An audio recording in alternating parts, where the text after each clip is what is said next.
welcome. Welcome to my YouTube video, and this is the channel where you can start to practice in your own home. So today I just want to run through the practicalities of yoga. What's this yoga thing all about? For anybody that's not studied or practiced before, what type of yoga I teach, and the practicalities of what you will need to join in to any of the sessions. So I hope this finds you fit and well. I do have a crib sheet which gives a little bit more detail about the style of yoga that I teach, Drew Yoga, D-R-U. And if you want that, you can just drop me a message. I can also leave you a crib sheet of what I'm going through today with the practicalities. So what is this yoga thing all about? So yoga, all styles of yoga, just means unity. And for us, that would mean unity of the mind, the body, and the spirit or the soul. So what are the benefits of yoga? Why should I bother doing it? So all styles of yoga bring you calm. They bring you some mindfulness so that you bring yourself into the moment. Drew Yoga in particular is accessible to all, any type, any size, any age, any fitness level. You can be at the base.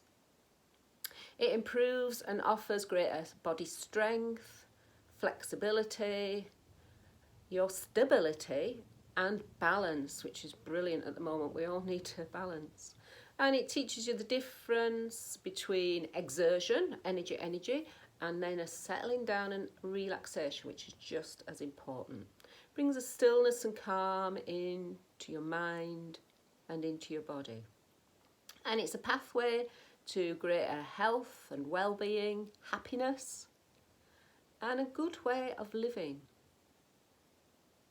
So what am I going to need for this yoga thing? So first of all, I would say get yourself a nice, comfortable place where you're not going to be disturbed. That's quite important, especially when you're doing the breathing exercises and the relaxation. If there are any sounds, it's not really that important. You will learn to blank those out. So it's nice to have a mat.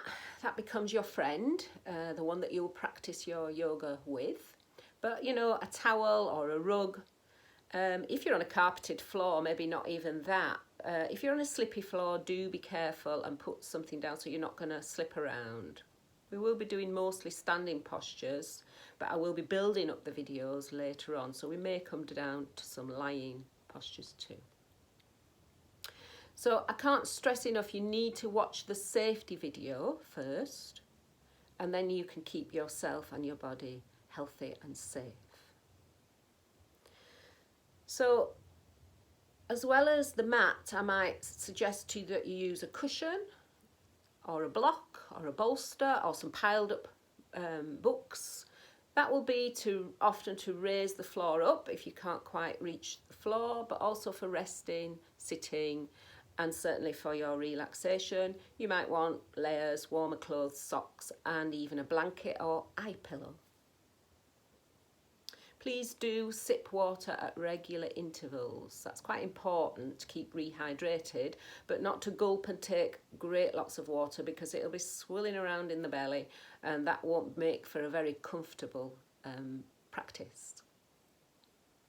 So enough room somewhere, not, a bit bigger than a broom cupboard, where you can move your arms to the side and move your arms above. And do watch out for low-lying lampshades. I have noticed that when we do yoga at home. You can, of course, have some music on of your own choice. During the warm-up and activations, for example, it's quite nice to have a bit of a funky one that you can really let go and start moving the muscles and the joints. And for the relaxation and the breath work, I would suggest something a little bit more slow-paced. And I would also suggest an instrumental if you can, without words. It might distract the mind, and the part of the practice is to have the mind nice and still.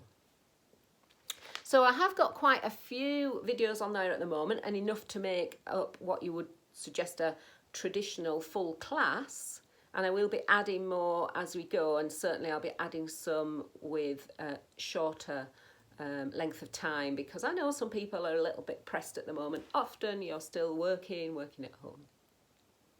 So I'm just going to hold up this that shows you what the traditional class consists of. It will be backwards for you, so I'm going to read it, and I can make this available. So it starts with the activations, the warm-ups. Any type of sport or activity that you do, always warm up the body first. Then you'd move into a sequence. I've got a couple of choices at the moment. One's sitting on a chair, so you might need a chair for that before you start. And this is where your pile of bricks comes, or blocks, because you might want to lift up the floor for your feet to rest on. Stretches and maybe poses like the downward dog, which is a traditional one, or the cat.